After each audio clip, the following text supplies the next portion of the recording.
Perjalanan Yesus idolaku, tolong ditangani manobuat nang timoluku hodo sombaoku tungsonan magalang rapona ugotodo takas panobuomu diiringi hodo lakati sangat rodi ujung mitagalanku ogumaan yonok tulang bumi.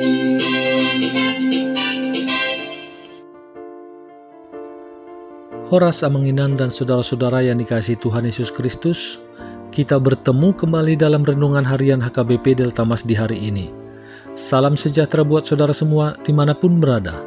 Damai dan sukacita oleh Roh Kudus melimpah senantiasa dalam hati dan kehidupan kita. Sebelum kita mendengarkan renungan firman Tuhan pada hari ini, marilah kita bersatu dalam doa. Ya Bapa kami yang bertata di kerajaan surga, yang kami kenal melalui nama anak-Mu, Tuhan Yesus Kristus, yang selalu mengasihi kami, Tuhan yang kudus dan mulia. Terima kasih dan kami bersyukur untuk berkat dan penyertaan-Mu di sepanjang hidup kami. Pada hari ini kami akan kembali memulai dan melanjutkan seluruh aktivitas dan pekerjaan yang kami rencanakan. Kami bisa memasuki hari ini di awal bulan Oktober ini, itu semua karena kasih anugerah-Mu. Kami percaya dalam segala hal Tuhan punya rencana yang baik dalam kehidupan kami. Dan saat ini pun kami mau mendengarkan firman-Mu. Urapi kami Tuhan untuk kami dapat mengerti dan taat pada setiap kehendak-Mu. Di dalam nama anak-Mu Tuhan Yesus Kristus, kami telah berdoa dan mengucap syukur. Amin. Renungan harian HKBP pada hari ini hari Kamis, tanggal 2 Oktober 2025, diambil dari Kejadian 35 ayat 3. Marilah kita mendengar nats renungan kita di hari ini yang akan dibacakan oleh anak remaja Huria kita, Aprilia Boru Hutauruk. Nats renungan harian Kamis 2 Oktober 2025 diambil dari 1 Kejadian 35 ayat 3. Dalam bahasa Indonesia dikatakan, marilah kita bersiap dan pergi ke Betel. Aku akan membuat mezbah di situ bagi Allah, yang telah menjawab aku pada masa kesesakanku dan yang telah menyertai aku di jalan yang kutempuh.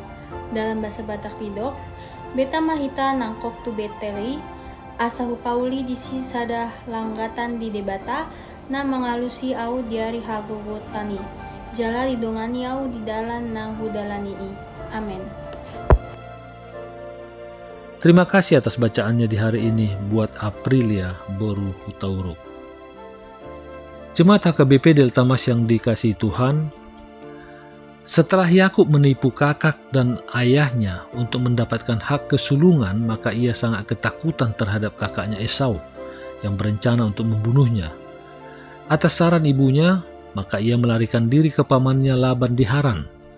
Di tengah perjalanan inilah ia berjumpa dengan sebuah pengalaman yang sempat membuatnya terpesona, di mana dalam tidurnya ia bermimpi tentang tangga yang ujungnya sampai ke langit dan para malaikat turun naik di atas tangga tersebut.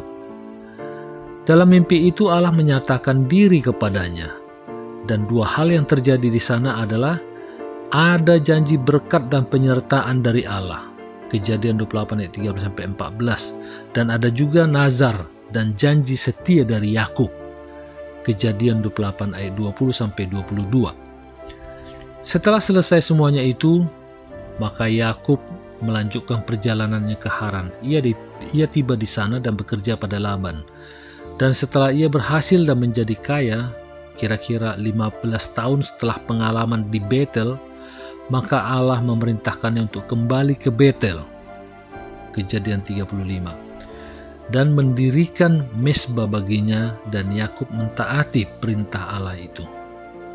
Peristiwa kembalinya Yakub ke Betel ini, yaitu dalam Kejadian 35 ini, di mana untuk mendirikan mezbah bagi Tuhan, hal ini menunjukkan 3 hal positif tentangnya yang dapat menjadi pelajaran rohani bagi kita. Yang pertama, Yakub tidak melupakan Betel, terlebih kepada Allah di Betel di saat ia telah menjadi seorang yang sukses. 15 tahun yang lalu di Betel ia berjumpa secara pribadi dengan Allah. Waktu itu ia hanya seorang diri, tidak mempunyai harta kekayaan, dan bahkan adalah seorang pelarian. Di sana Allah berjanji menyertainya dan ia berjanji juga untuk setia kepada Allah. 15 tahun sudah berlalu dan sekarang ia bukan lagi Yakub yang miskin dan pelarian. Sekarang ia telah memiliki harta kekayaan yang melimpah, istri dan anak-anak serta budak-budak. Sungguh ia adalah seorang yang sukses dalam hidupnya. Namun ketika Allah menyuruhnya ke Betel untuk menyembah Allah di sana, ia masih tetap taat.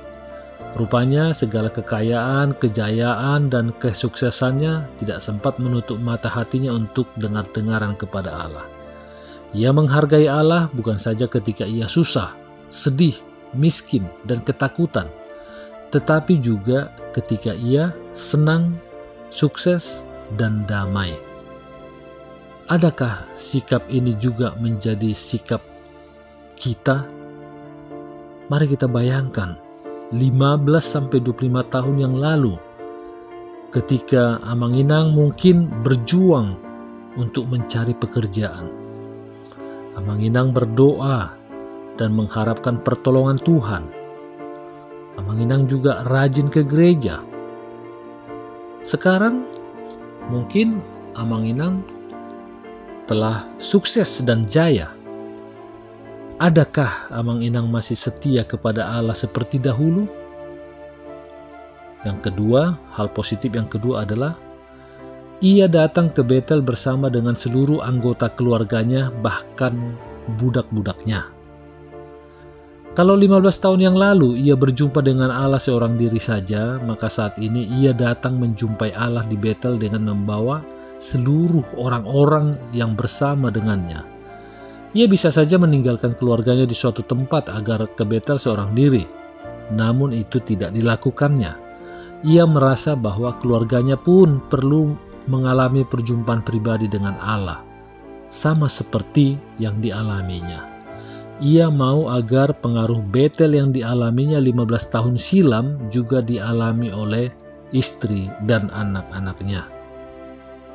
Adakah keluarga Amang Inang sudah berjumpa dengan Allah secara pribadi? Jika Amang seorang suami, adakah istri dan anak-anak Amang sudah percaya kepada Allah? Jika Inang seorang istri, adakah suami dan anak-anak Inang sudah mengalami kuasa Betel itu? Jika seorang anak, adakah orang tuamu sudah dibawa kepada Allah Betel itu? Hal yang positif yang ketiga adalah ia kembali ke Betel dan memperoleh pembaharuan dari Allah. Sewaktu hendak datang ke Betel, ia menyuruh semua keluarganya untuk menjauhkan dewa-dewa asing dari tengah-tengah mereka dan menguduskan diri mereka. Dewa-dewa asing ini mungkin menunjuk kepada dewa keluarga dari Laban yang dicuri oleh Rahel sewaktu lari dari rumah Laban yang bernama Terafim. Bisa dibaca nanti ceritanya mengenai Kejadian 31 ayat 30-35. Nama Yakub identik dengan penipuan, dan memang ia seorang yang jago dalam hal tipu menipu.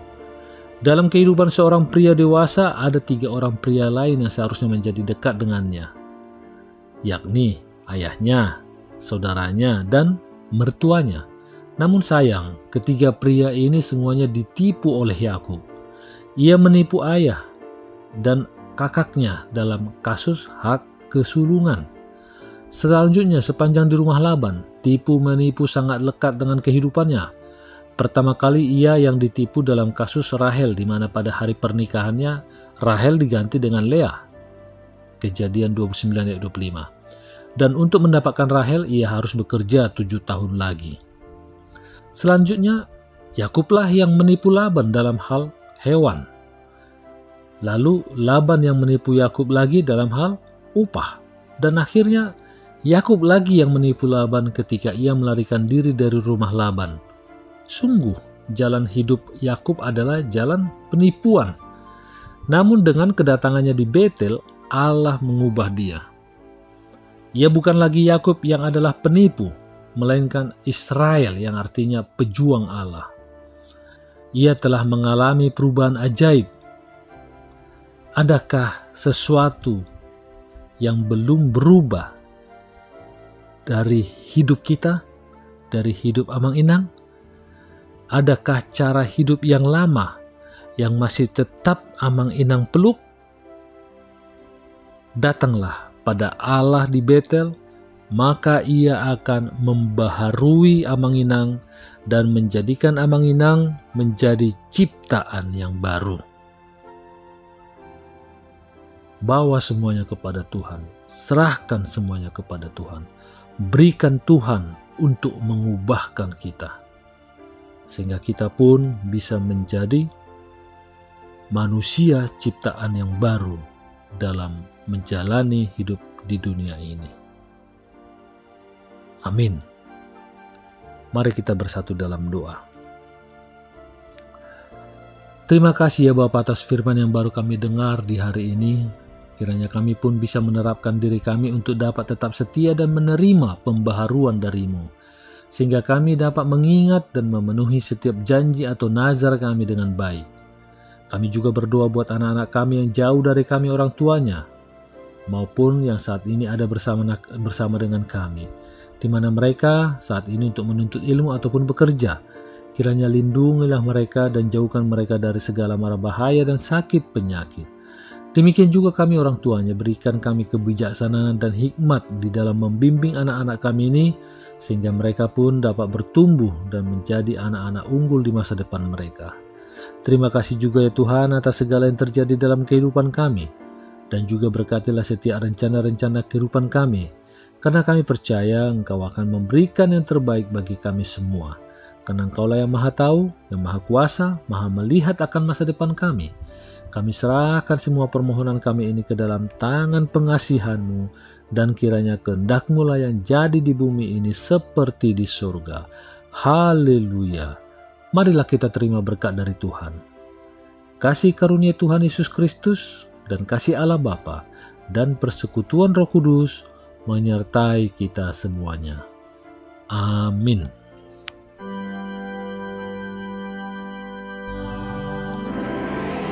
Dear God, I'm not expecting too much, and I don't ask for riches or grand things. I just come to you with a humble heart, asking for this one thing I've prayed for over and over. Please watch over my children and bless their future. I know I will not always be here to protect them, to guide them, or to hold their hand through every trial. But I believe that you will always be with them. You see what I cannot see, and you go where I cannot go. So Lord, be their protector when I cannot be. Be their strength when they feel weak. Light their path when the way ahead is dark. Fill their hearts with peace and hope. I may not be able to walk every step with them, but I know you can, and that gives me comfort.